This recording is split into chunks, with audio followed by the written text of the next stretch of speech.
الحمد لله رب العالمين والصلاة والسلام على سيد المرسلين وخاتم النبيين سيدنا وحبيبنا محمد وعلى آله وصحبه أجمعين ومن تبعهم بإحسان إلى يوم الدين.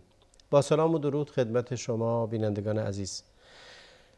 هر جا که هستید براتون بهترین اوقات رو آرزو میکنم و ما در موسم عبادت هستیم، موسمی که بسیار بسیار با ارزش و موسمی که موسم دعا، عبادت ویژه و اجر فراوان هست.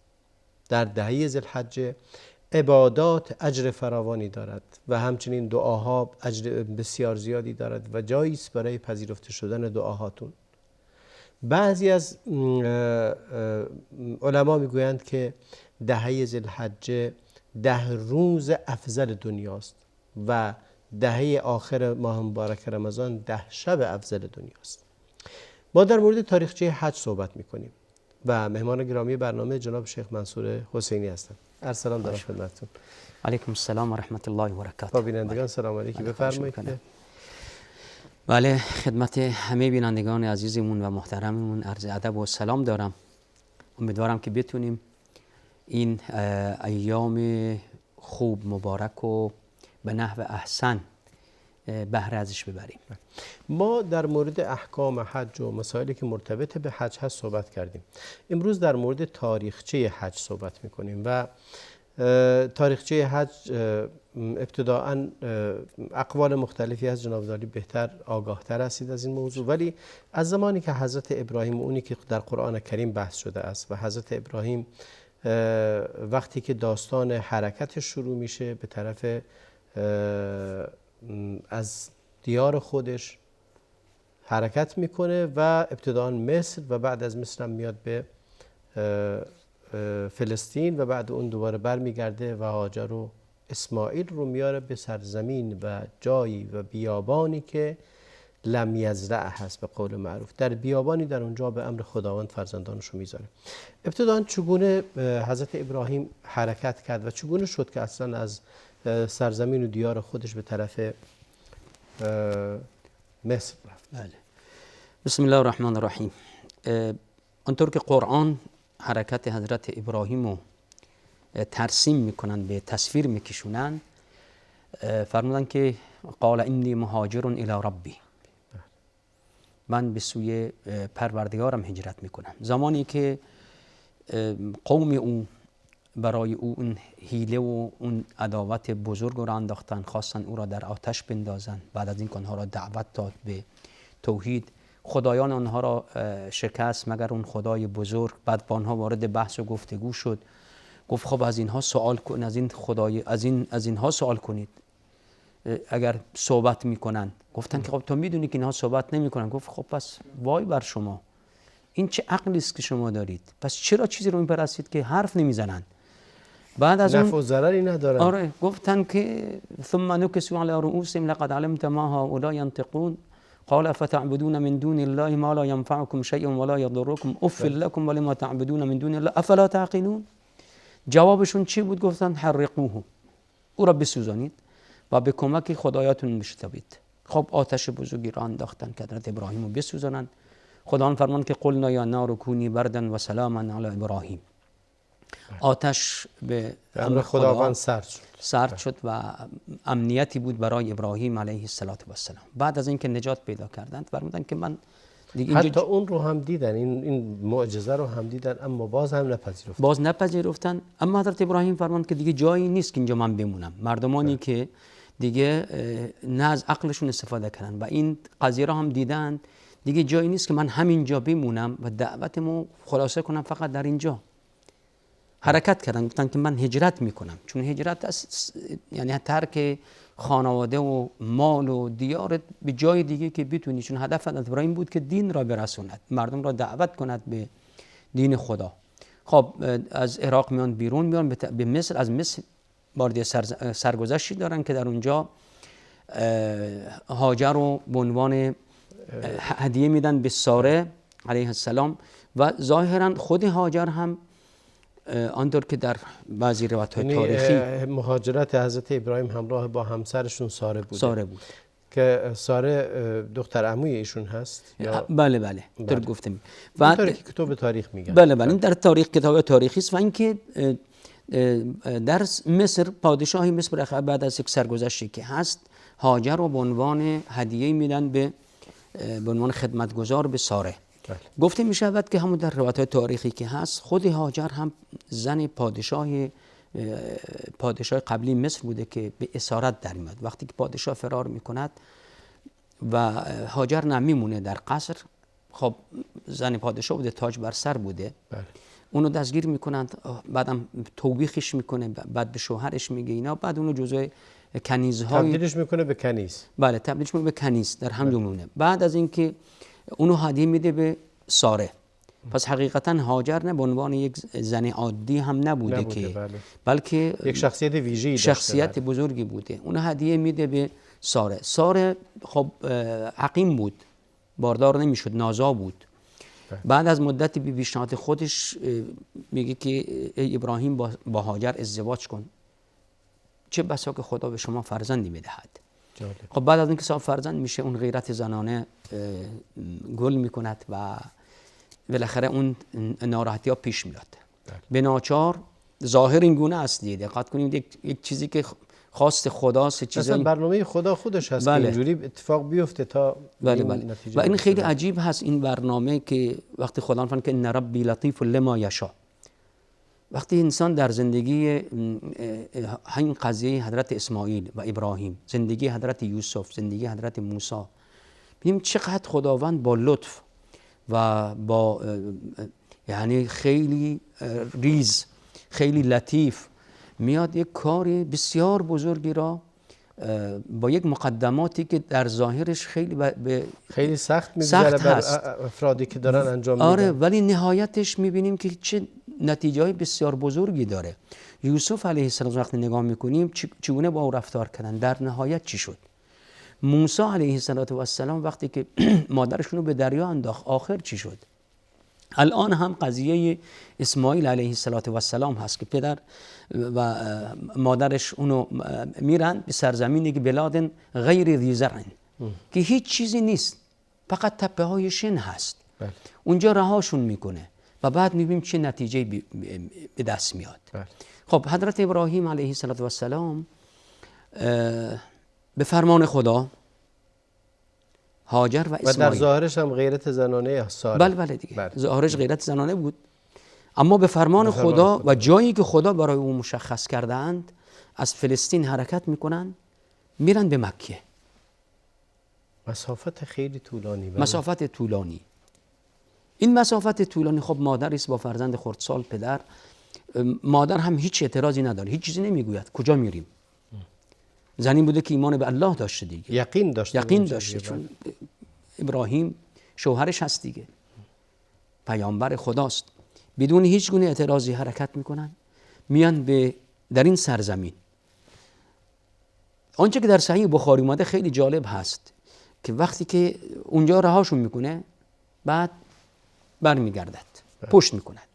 هاجر چندین بار با اصرار سوال میکند که ما را به چه کسی واگذار میکنی در این بیابانی که هیچ کس نیست. بله. در نهایت حضرت ابراهیم جواب میدن که شما را به خدا امر کرده. گفت در این صورت ما ضایع نمیشیم. اگه دستور خداست، به فرمان خداست، پس حتما تدبیر شده همه چیز دیگه. ما در پناه خدا هستیم، خدا ما را حفظ میکنه. واقعا یقینی که و توکلی که حضرت هاجر علیه السلام نسبت به این وعده‌ای که خدا داده بود، و قبل از اون یقین حضرت ابراهیم که یه بچه شیرخواره و با یه زن تنها در یک بیابانی که هیچ آثاری از زندگی درش نیست. بله، حالا حضرت ابراهیم علیه السلام گفت نبی خداست دیگه. بله. اما هاجر خب زن هست، ضعیف هست، نسبت به مرد ضعفش بیشتر هست، اونم در یک بیابانی. بله. با یک فرزند خردسال، و اونم چه مهر و عطوفتی که مادر نسبت به فرزند داره. خب یک مشک آبی که همراهشون بود، چیزی که داشتن تموم میشه. حالا مادر که نمیتونه تحمل کنه گریه فرزند از گرسنگی.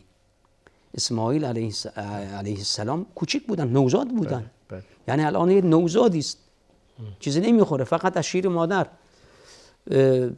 خب هاجر تحمل نمیتونه بکنه، میره روی کوه صفا نگاه میکنه، اینم کسی میتونه. بعد اینکه آذوقه‌شون تموم میشه، آب تموم میشه، همه چیز تموم میشه، خاله دنبال میخواد بگرده کسی پیدا کنه، جایی آبادی انسانی باشد. میره روی کوه صفا، اون تپه‌ای بود بالاخره، حقیقتا نمیشه بنشد. خب میبینه، نگاه میکنه اینور اونور کسی نیست.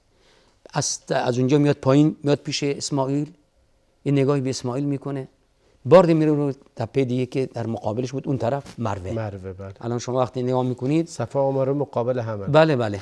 و اسماعیل مکانی بوده که اونجا زمزم هست. بله، تقریبا در این وسط قرار میگیره دیگه. بله. وسط بین این دو تپه هست یا دو تا چشمش هم به اسماعیل هست که مشکلی براش پیش نیاد. بله دیگه رفت، باری برمیگرده، نگاه میکنه از مروه که برگشت. به همین صورت 7 بار این انجام میده، صدایی میشنود. خب بعد گفت که کسی هست؟ به دادش گفت بله، به فریادت رسیدیم. بعد جبرائیل علیه السلام بودن. بعد حالا جایی پای که حالا حضرت اسماعیل میزد، یا گفته شده که حضرت جبرائیل اونجا ضربه میزنه، آب فوران میکند که همین چاه زمزم هست. که بعد حضرت هاجر از شدت تشنگی که داشتن و بعد اینکه در بیابان لم یزرعی بود، هیچی نبود، فوری ما دورش یک چاله‌ای میکنه که آب در اونجا جمع بشه. یه وادی بود، بیابان نبود. بگی تصحیح کنیم که چون اون منطقه کوهستانی دشتی است. آره، یه وادی. دشت لم یزرع. بله.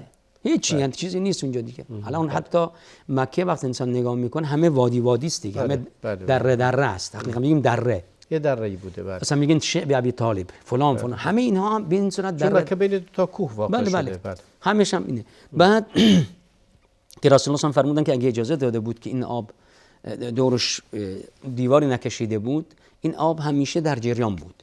و عجیب است سبحان الله که این آب گاهی خود تموم نمیشه، همیشه هست. خب قبیله جرهم از اونجا رد میشدن، دیدن که پرندگانی که معمولا دور آب میچرخن، مسیر گذر کاروان هم نبوده، دور بوده بالاخره. بله. یعنی این جایی که الان کاروان دقیقاً از اونجا رد نمیشده، دورتر رد میشده و اونا برای اینکه آب پیدا بکنن همیشه با از دور دیدن. بله که پرندگانی هستن که اونجا این پرندگان فقط دور جایی که آب هست میچرخند، پر میزنند، میفرستن. بعد میبینن که بله یه زنی نشسته با کودکش و بعد آبم هست. میان میگه اجازه میدید که ما پیش شما بمونیم؟ گفت به شرط اینکه حقی در این آب نداشته باشید. به شرط اینکه این حقی در این آب نداشته باشید. خودتون صاحبش ندونید. بله. قبول میکنن. حضرت اسماعیل در میان همین قبیله جرهم بزرگ میشه، زبان عربی یاد میگیره. اینها عرب بودن بله. در حالی که خب حضرت ابراهیم عرب نبود، اسماعیل که عرب نبودن در اصل. بله. بعد از همین قبیله جرهم هم ازدواج میکنند. بزرگ میشه، ازدواج میکنند. جوان برومند و وسیمی بودن.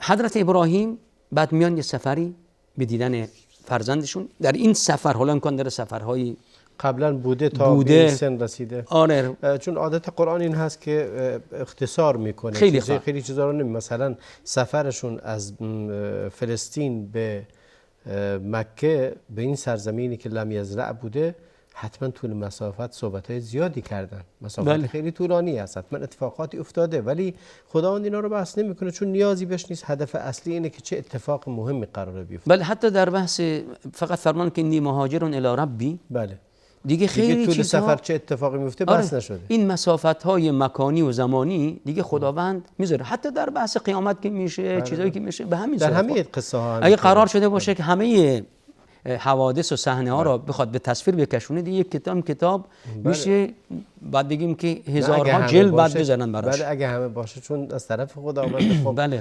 جزئیات همه خیلی زیاده، ولی چون هدفی رو دنبال میکنه قصه به این اختصاری میاد.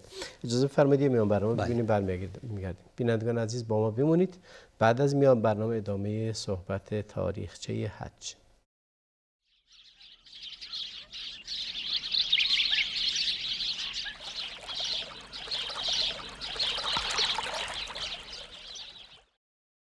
با سلامی دوباره خدمت شما بینندگان عزیز. در بخش اول صحبتمون حرکت حضرت ابراهیم و اومدن هاجر و اسماعیل به سرزمین مکه و آباد شدن اونجا، قبل از اینکه اونجا یک دره‌ای بوده که هیچ زراعتی، هیچ کشتی، هیچ آثاری از زندگی در اونجا دیده نمی شده که کسی یا کسانی اونجا زندگی بکنند. به اینجا رسیدیم که قبیله جرهم اومدند و با اجازه گرفتن از هاجر علیه السلام که اونجا بمونند. نقطه خیلی جالبی، درس خیلی جالبی هست و البته در طول تاریخ این منطقه، یا بگیم در طول تاریخ حجاز و جزیره العرب، این بوده که احترام خاصی قائل بودن به زنان. زنان گاهن به تنهایی میتونستن مسافرت برن و کسی هم تعرضی به اونها نمیکرد.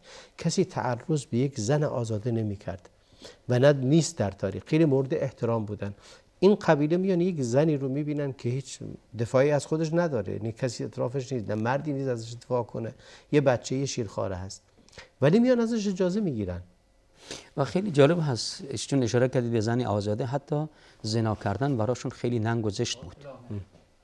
یعنی زن آزاده در میان اونها اهل زنا نبود، در تاریخ نیومد اصلا. چون زمانی که رسول الله صلی الله علیه و با اهل زنان مکه و فتح مکه بیعت کردند و آیات بر اونها خوندن که ولا یزنین، هند زن ابو سفیان میگه مگه امکان داره که یک زنی که آزاد باشه این کارو بکنه، زنا کند؟ معمولا چون زنا در بین کنیزها بود. بله کاملا این گونه بود در ابتدا. حالا بعضی از قبایل دچار انحراف شدن، داشتن دختر رو ننگ میدونستن، اما وقتی که دیگه بزرگ میشد، زن میشد، همون خیلی مورد جایگاه عجیبی داشتن در جامعه. و جالب همین بود که احترامی که بار دیگه به عهد و پیمانی که میبستن، حاضر بودن که برند قبیلهشون از بین بره، اما عهد و پیمان رو نمیشکستن. در اینجا همین قبیله جرهم، خیانت در میانشون خیلی کم. قبیله جرهم با این حال میبینیم که بله میگن باشه با یک زن میتونن راحت، مثلا اگر حالا این امر خدا هست، ولی خب معمولا راحت میشه یک قبیله یک زنی رو از بین ببره، مثل امروز که قبایل رو از بین میبرن به خاطر اینکه اموالش رو ببرن یا هر چی. اما این کارو نکردن. خب حضرت ابراهیم، حضرت اسماعیل علیه السلام در میان اینها بزرگ میشه، زبان عربی رو یاد میگیره، بعد در میان خودشون هم ازدواج میکنه، از اونها ازدواج میکنه. در سفری که حضرت ابراهیم میاد به خونه پسرش، با همسر پسرش وقتی ملاقات میکنه سوال میکنه که اسماعیل کجاست؟ گفت اسماعیل رفته برای شکار. گفت خب وضعیتتون چیه؟ زندگیتون؟ گفت خیلی بد هست، زندگیمون خیلی سخت هست، مشقت هست، گرفتاری است، بدبختی است، بد میگذره، خیلی بد میگذرد. خب حضرت ابراهیم گفت وقتی که اسماعیل اومد، شوهرت اومد، سلامش برسون، بهش بگو که پاشنه درتو عوض کن، چارچوب درتو عوض کن. وقتی میاد متوجه میشه که بالاخره مثلا که کسی میهمانی تو خونه بوده. گفت که چی میهمان داشت؟ گفت بله یکی اومد. گفت خب چی؟ گفت اون پدرم بود. گفت چی؟ گفت که گفته پاشنه درتو عوض کن. گفت خب برو خونه پدرت، پدرم دستور داده که تو رو طلاق بدم، شایستگی این که با من باشی نداری. زن پیامبر که این گونه جزا و فزع کند از این. بله. بار دوم که برمیگرده، خب ازدواج وارد کرده بوده، زن دیگری بوده. اسماعیل کجاست؟ میگه رفته برای شکار. زندگیت میشه؟ گفت الحمدلله، در فضل خدا در نعمت هستیم. اینها بعد همین صورت بعد توصیه میکنه که این درتو نگه دار، در خونه تو خوب نگه دار، پاشنه درت. که حضرت اسماعیل وارد سوال میکنه که کسی اومده خونه، متوجه میشدی وقتی میهمانی کسی هست. میگه بله یکی اومد و با این اوصاف و چی گفت؟ گفت اینطور گفته. گفت خب این پدرم بوده و سفارشی داشتن که شما همچنان در عصمت من باشید. تا اینکه سفر بعد که میاد میگه که خب خدا به من دستور داده ای پسرم، میتونی با من همکاری کنی؟ گفت بله، هر دستور خدا باشه ما انجام میدیم. گفت دستور داده که در اینجا خانه‌ای درست شود. و اذ بوأنا لابراهیم مکان البیت. بله. که شروع میکنن برای ساختن. یعنی چی بوأنا لابراهیم؟ یعنی آماده کردیم، نشونش دادیم ما. بله. یعنی مکانی بیتی قبلا بوده به نظر شما. این آیه این رو میرسونه. بعضی از مفسرین اینو گفتن، اما در حقیقت آیات قرآن در این گونه چیزی نگفته، حتی احادیث چیز از رسول الله صلی الله علیه و آله. همش میاد بحث یعنی اینکه برداشت جایی رو هاست. تعیین کرده خداوند فرموده اینجا رو بله خونه بنا کنید. اینجا رو فرمودن که به عنوان جایی است که ساخته بشه. یعنی حقیقتا مهندس همطور که از اسلام میگن که جبرائیل بوده و بعد خب معمار و بنا ابراهیم علیه السلام بوده و کسی کمک میکرده اسماعیل علیه السلام بوده. می ساختن دیوار رو بالا میکنن، دعا میکنن که ربنا تقبل منا انک انت السمیع العلیم، طور که در روایت امام بخاری هستین. یعنی دقت کنید الان یک امری که از خدا شده، دستور خدا را انجام میدن و بعد دعا میکنن که بارالله و اذ یرفع ابراهیم القواعد من البیت و اسماعیل ربنا تقبل منا انک انت السمیع. دائما این دعا را میکردن که خدا از ما قبول بفرما. مهم هست که انسان همیشه همینو بیاد داشته باشه که و قرار نشه به کاری که میکنه. بله کاری که انجام میدیم از خدا بخواهیم که خدایا قبول بفرما، با اینکه امر خداست. بله. تو میدونی که امر خداست و توفیق یافتی بار دیگه که این کار انجام میدی. الان باید انسان دیگه از خدا بخواد که بارالله قبول بفرما با رحمتتون. بالاخره هر کاری باشه بشر وقتی انجام میده یه نقصای توش هست، نقص هست توش بالاخره. درست. حتی این کار اگر یه پیامبر خدا هم انجام بده، رسول الله صلی الله علیه و سلم خداوند چی بهش میفرماند که و رأیت الناس يدخلون فی دین الله افواجا فسبح بحمد ربک واستغفره. با اینکه یک عمل بسیار جبار و بزرگی انجام دادن رسول الله صلی الله علیه و سلم، جزیره العرب در عرض 23 سال و از این حالت اختلاف و تفرقی که بود، از بت پرستی و عقاید نادرست و خلاف عقل و ظلمی که بود، همه را جمع میکن در این 23 سال و بعد خداوند به پیامبرش میفرمان که حالا وقتی دیدی که مردم فوج وارد دین میشن، خدا را تسبیح بگو، حمد خدا بگو و استغفار کن. و بدین خاطر رسول الله در رکوع سجدهشون همیشه بعد از این علائمی که خداوند قرار داده بودن همیشه این میگفتن سبحانك اللهم وبحمدك اللهم اغفر لي، اللهم اغفر لي. پس ابراهیم و اسماعیل هم علیهم السلام در اینجا خانه کعبه را، خانه خدا را درست میکردن. خداوند از آن به عنوان اول بیت وضع للناس، اولین خانه‌ای که برای مردم ساخته شده. حالا انبیای قبل خب بودن قبل از حضرت ابراهیم علیه السلام.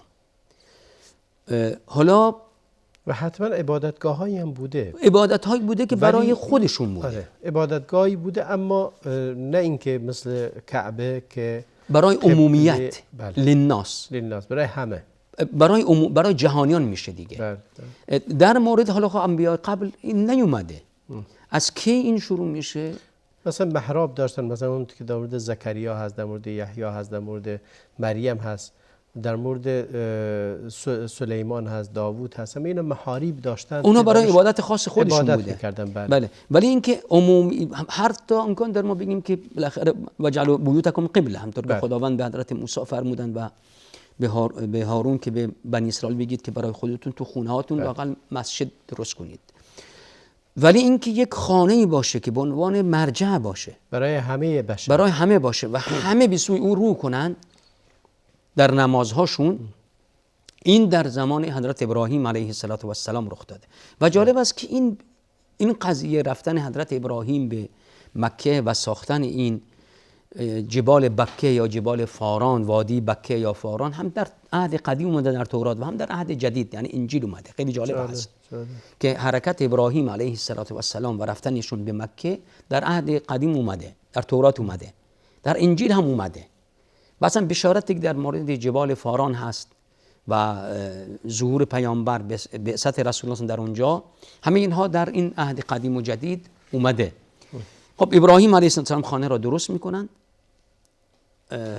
سنگی هم که میگذاشتن زیر پاشون که با این سنگ یکم به خاطر اینکه بالاتر بره دستشون بله. کامل کنن. بله. خب این همون مقام ابراهیم هست که مونده هنوز و آثار جای پای ابراهیم علیه السلام مونده.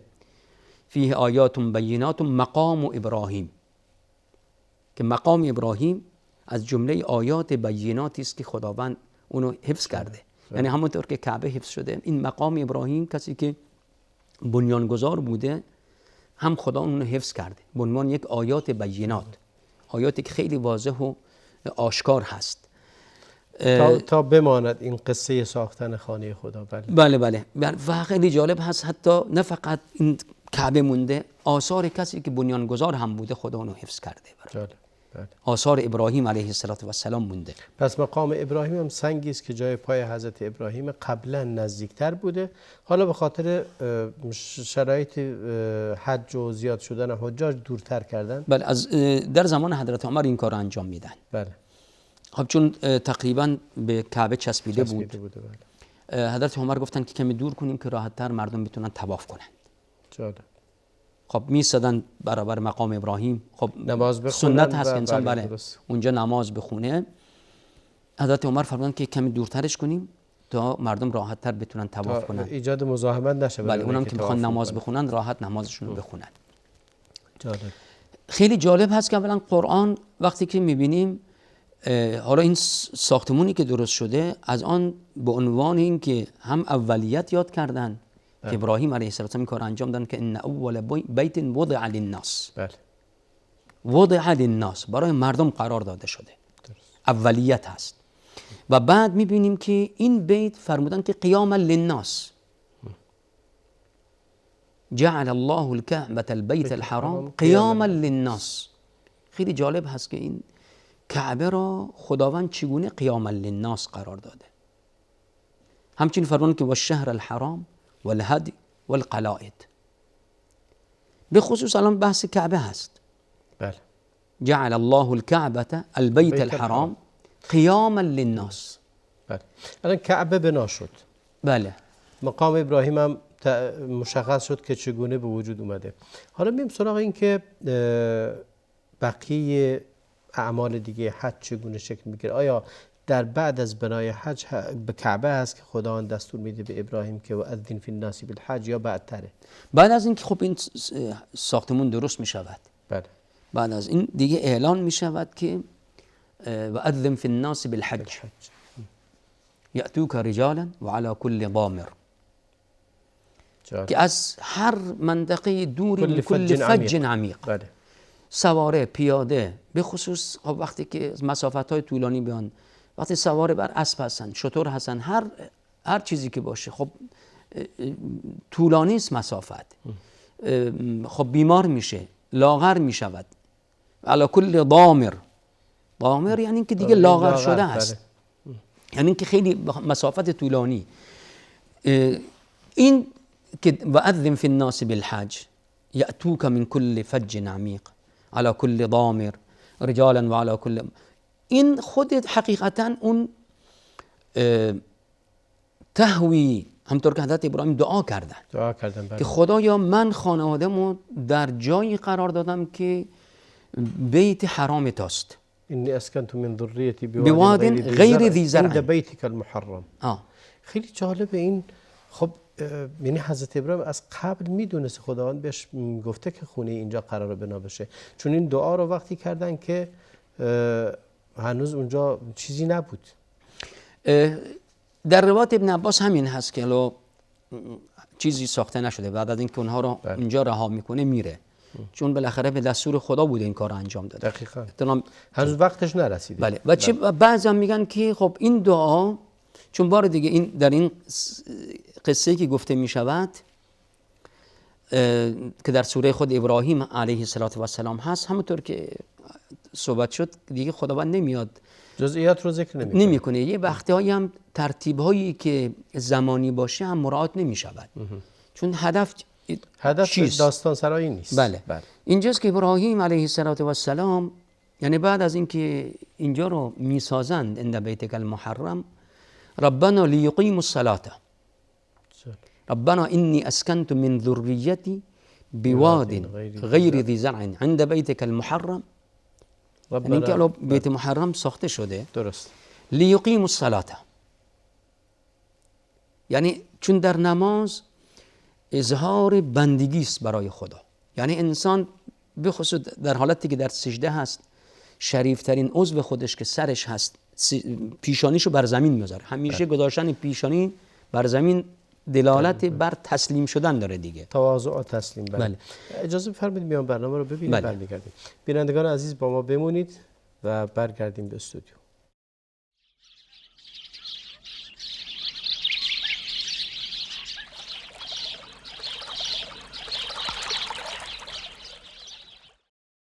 با سلامی دوباره خدمت شما بینندگان عزیز. بحث ما در مورد ساخته شدن خانه کعبه به وسیله ابراهیم و اسماعیل علیهم السلام و بقیه اعمال حج و اینکه ندا دادند به اینکه مردم رو فرا خواندن به حج. بله، می‌فرمودید که بحث دعای حضرت ابراهیم که برای اقامه نماز و بعد فرمان که فجعل افئدة من الناس تهوی الیهم، دعایی که میکنه اینه که قلب‌های مردم افئدة من الناس، هر کس که دیگه ایمان میاره، من الناس در اینجا آورده شده که این قلب ها همه مسلمان ها قلبشون به مکه هست. بله. یعنی اونی که در چین هست، اونی که در آمریکاست، اونی که در روسیه هست، اونی که در اروپا است، هر جای دور جهان آرزو و امیدش اینه که بتونه بره به حج. سالها پول جمع میکنند، پس انداز میکند که بتونه بره به حج. و چه بسا نام نویسی میکنه، نویسی میکنه یه مدت طولانی تا اینکه موافقتش به زمانش برسه و بره. یعنی این فجعل افئدة من الناس تهوی الیهم و دعای بعدشون که ورزقهم من الثمرات. بیابان لم یزرع بود، فرمود که به واد غیر ذی زرع، هیچی نبود. فرمود که دعا کرد که از ثمرات هم بهشون بده، از همه جا براشون میرسید دیگه. شد یک مرکز تجاری بزرگ، به اضافه یک مرکز عبادی که بود، مرکز تجاری هم شد دیگه. بله. بله. دعای اونجا که حضرت ابراهیم در سوره حج میخونیم، خداوند فرمودن که واذن فی الناس بالحج یاتوک رجالا، بعد از اینکه خونه رو درست کردن. بله. و هدف از این خانه هم این بود که طهر بیتیه الله تشرک بی شیئا، اینجا دیگه نباید بحث شرک نیست، خود این خانه هم پرستیده نمی شود. بله. طواف کرده می شود. بله. بله. و بعد از اون فرمودن که حالا چیکار کن؟ فجعل بعد اون واذن فی الناس، اعلان کن.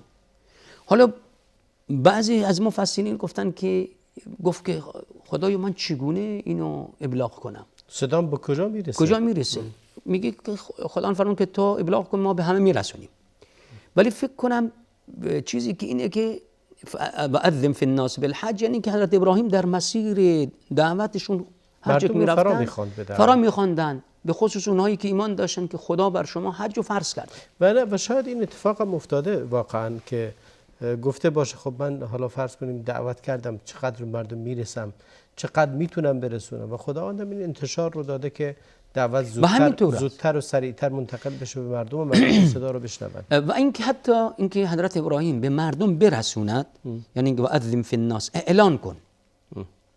همونطور که خداوند و اذان من الله و رسوله، یعنی این وظیفه اعلان کردن که خداوند بر شما حج رو فرض کرده، این که به مردم میرسوند. خب این به مردم هی رسانده میشود، هر نسلی به نسل دیگه میرسونه. بعد اینکه حضرت ابراهیم اعلان کرد و حج به مردم رسید که بله بیاین حج کنید، و بعدم دستور داد به حضرت ابراهیم که خونه رو پاک و طاهر نگه دارید برای اونایی که طواف میکنن، اونایی که رکوع میکنن، اونایی که سجود میکنن، اونایی که به این شعیره میان. حالا بقیه ارکان و عبادت، آیا بحث صفا و مروه، سعی صفا و مروه از همون تلاشی گرفته شده که حضرت هاجر کرده؟ نگاه این یک چیزی است که به عنوان یک سمبوله. بله، خیلی سمبولاتیک میشیم بگیم که یا بیاد داشتن اون تلاشی که اون کسی که از جمله مؤسسین دیگه میشه.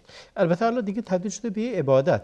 ولی به هر حال اولین کسی که این کارو میکنه، همونطوری که حتما اولین کسی که طواف کرده دور کعبه خود حضرت ابراهیم و اسماعیل بودن علیه السلام، و اولین کسی هم که اونجا نماز خونده خود اونها بودن. بعد هاجر و اسماعیل هم اولین کسانی، یا هاجر اولین کسی بوده که سعی صفا و مروه رو انجام داده. بله.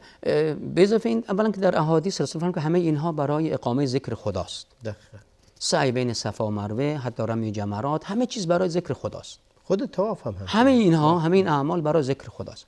همین که انسان این سعی بین صفا رو انجام میدهد، بیاد داشتن آن حالتی که هاجر علیه السلام داشت، اون ایمانشون، یقینشون، توکلشون بر خدا و اون سختی که انسان کشیدن، سختی که انسان میکشد در مراحلی از مراحل زندگی، و بعد اینکه خداوند چگونه این ایمان او را مورد ستایش و تقدیر قرار میدهند که کاری که هاجر انجام میدهند به عنوان از جمله مؤسسین دیگه بودن میشد حقیقتا اینو به عنوان یکی از اعمال حج مهمه، خیلی مهمه مشارکت در خانه خدا. اونایی که مشارکت دارن یک مرد هست، یک زن هست، یک بچه و از اول تا آخرش مشارکت دارن در ایجاد یک عبادت یا در تصویر یک عبادت بزرگ. ایجادش رو از به امر خداونده. به خاطر اینکه وقت رو خیلی کم داریم بپردازیم بحث قربانی کردن که یکی از شعائری که در حج انجام میشه قربانیه، من شعائر الله هست و قربانی رو ما رو بیاد ذبح اسماعیل یا خوابی که حضرت ابراهیم دید علیه السلام. بله نگاه کنید، این حقیقتا خوابی که حضرت ابراهیم دیدن و بعد بر فرزندشون اسماعیل عرضه میکنن، گفت که یا ابت افعل ما تؤمر ستجدنی ان شاء الله من الصابرین. همون گونه که مادرشون با یک قلب کامل پر از یقین و توکل بر خدا گفتند که خلاص تو برو که خدا ما را حفظ میکنه، اینجا اسماعیل هم میگه که ای پدر دستوری که داری اجرا کن، من صابر هستم. خب دستور اجرا میشود، اما هدف چیزی دیگه بود. هدف باطل کردن یک شعائری بود که در جوامع بوده و متاسفانه تا مدت‌ها هم بعد امکان داشته برای که خدایان قربانی کردن فرزندان برای خدایان و باطل کردن خدایان باطل البته. بله. خودمون خدایان باطلو و به جای اون قربانی کردن گوسفندان، حیوانات به جای انسان در یک مراسم بسیار بزرگ، در یک عبادت بسیار بزرگ توسط یک نبی اعلام می شود که دیگه شما حق ندارید که فرزندانتون رو قربانی خدایان کنید. در این عبادت بزرگ گوسفند قربانی می شود و بعد هم خداوند می‌فرماید که این که شما قربانی میکنید به من نمیرسه، چیزی که از شما به من میرسه تقوای شماست. مهم است این که این بر اساس تقوا باشه و این گوشت برای فقرا هست، برای رسیدن به فقرا هست. یعنی که یک اعمالی که انجام می شود، بدنی انجام می شود و مالی هم انجام می شود. یعنی یک عبادتی است که انسان با زبانش، با قلبش، با مالش همه درگیر هست در این عبادت. بله. یک عبادتی که خدا خواسته انجام این بحث خواب حضرت ابراهیم، آیا اینکه چند بار خواب دیده، آیا اینکه واقعا خواب بوده یا وحی بوده، کدومی که؟ چون بعضی سوالات پیش میاد در این باب. بله، خواب انبیا حق هست، وحی هست. خواب انبیا حق هست و وحی هست، بدین خاطر انجام میدن و وقتی که به فرزندش میگن به اسماعیل نمیگی بابا امکان داره اشتباه خواب دیده باشی، امکان داره اضغاث احلام باشه. بعضیا میگن، حالا یکی از کسانی که تبدیل شده به یه مناظری که بیشتر افکارش هم افکار انحرافی هست، میگن که حضرت ابراهیم خواب رو بد تعبیر کرد و خداوند براش تصحیح کرد. میگن حضرت ابراهیم از این خواب درست تعبیر نکرد، ولی خدا فرمود قد صدقت الرؤیا. بله، خداوند کلا این نظریه او رو تکذیب میکنه. یا ابراهیم قد صدقت الرؤیا. بله. یا ابراهیم فرمودن که فلما تله للجبین و نادیناه ان یا ابراهیم قد صدقت الرؤیا. اگه اشتباه بود پس چرا خدا میفرمودن که صدقت الرؤیا؟ بله. بلکه اگر اشتباه بود همطور که خداوند در جاهای دیگر تعارفی که نداره با بنده، بله حتی با رسول خدا صلی الله علیه و آله رسول الله در قرآن چند تا جا میاد که اگه اشتباهی رسول الله مرتکب شدن این اشتباه رو یادآوری میکنن، تذکر میدن که این کار دیگه انجام نده. چطوری در اینجا اگه اشتباه شده باشه اینگونه میگه قد صدقت الرؤیا؟ بله، رؤیاتو صادق بوده، فعلی که انجام دادی اون رو تایید کرد. بله، رؤیاش پس صادق بوده و عمل او هم بر اساس این رؤیا صادق بوده. بعد فرمودن که این ابتلایی بود و فدیناه بذبح عظیم ان هذا له البلاء المبین. از او به عنوان یک امتحان بسیار بزرگ و واضح و روشن یاد میکنن که سرفراز اومد بیرون از این قضیه حضرت ابراهیم و بعد میگه که ما هم در مقابل فدیناه بذبح عظیم، یک قربانی بسیار بزرگی هم فدای اسماعیل کردیم به جای اسماعیل. خب گوسفندایی که قربانی شدن بعد از اون به جای فدیه حضرت ابراهیم اسماعیل. بعد میبینیم که الان دیگه همه اینها یک شعائری است، خداوند از اونها به عنوان کارهایی که انسان در حج انجام میدهد. حالا چون چیزی که سعی بین صفا و مروه بوده که یادواره است از هاجر و یا بحث قربانی که پیش میاد، به یاد اون یقین، به یاد اون صدق، به یاد اون گذشت و فداکاری که از همشون رخ داده، خانواده‌ای که همش یقین بوده. ابراهیم علیه السلام زمانی که به آتش انداخته میشه، بعد که میاد به مصر، از مصر به فلسطین، از فلسطین که میاد به مکه، فرزندانش میذاره، همه یقین هست درست به وعده خدا. هاجر یقین به وعده خدا، اسماعیل یقین به و تسلیم شدن به درگاه خدا. این خانواده کاملا پر از ایمان و یقین که خدا اونها را الگوهای ما، اسوه های ما قرار دادند. خیلی خیلی داستان عجیبیه، خیلی داستان عجیبی، داستان پرمعنایی هست این زندگی حضرت ابراهیم. امروز ما خیلی از همین امتحانات رو داریم میدیم، ولی به شیوه دیگر رو خیلی کوچیک، اما باز هم داریم تعلل میکنیم. خداوند دستور میده ربا نخورید، بگیم شاید اینجوری ربا نشه، شاید اونجوری ربا نشه، شاید اونجوری ربا نشه. تسلیم کامل نیستیم. میگه خداوند دستور میده به زنان میگه حجاب داشته باشن. خب آیا اینجوریش اگه باشه خوبه، اونجوریش اگه یعنی تعلل کردن در این که از زیر بار یک تکلیف شرعی بسیار کوچک میخوایم بیرون بیاییم. حالا برسیم به نماز جماعت و برسیم بقیه چیزهای دیگری که وجود داره، ولی حضرت ابراهیم و جریان و داستان حج چه چیزی رو به ما میگه؟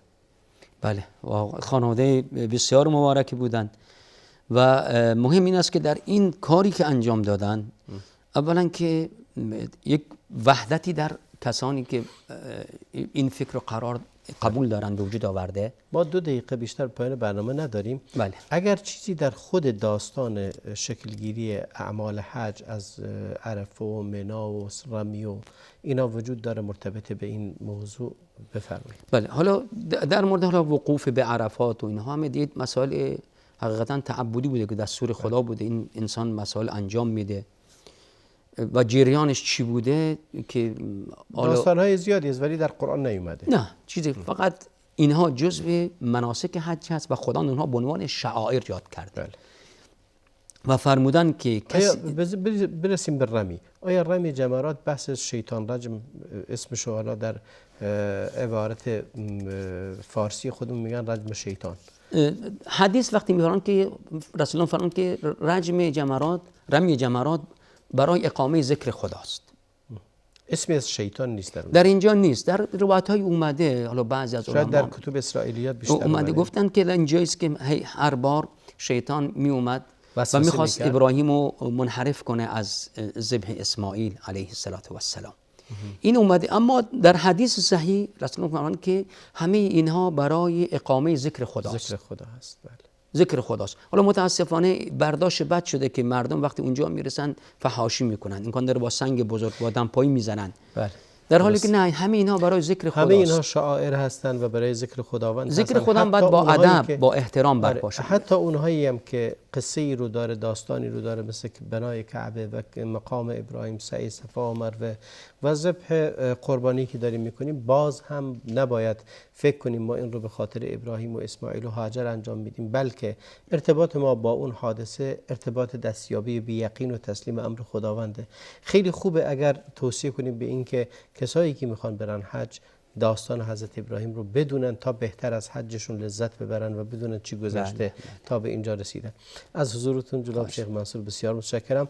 از شما بینندگان عزیز که تا این لحظه با ما بودید بسیار متشکرم. امیدوارم که اونایی که عازم خانه خدا هستند و کسانی که اونجا تونستن این توفیق رو بیابن، اونایی که اونجا هستند البته این حج قبول باشه براشون و کسایی هم که توفیق پیدا نکردن قربانی رو انجام بدن و از یادواری و این سالی هم که درش هستیم بتونه تجربه‌ای و ما رو بیشتر به خداوند نزدیک کنه از این که محروم شدیم از انجام دادن اعمال حج. تا برنامه دیگر خدا نگهدار شما. و صلی الله و بارک علی محمد و علی آله و صحبه اجمعین.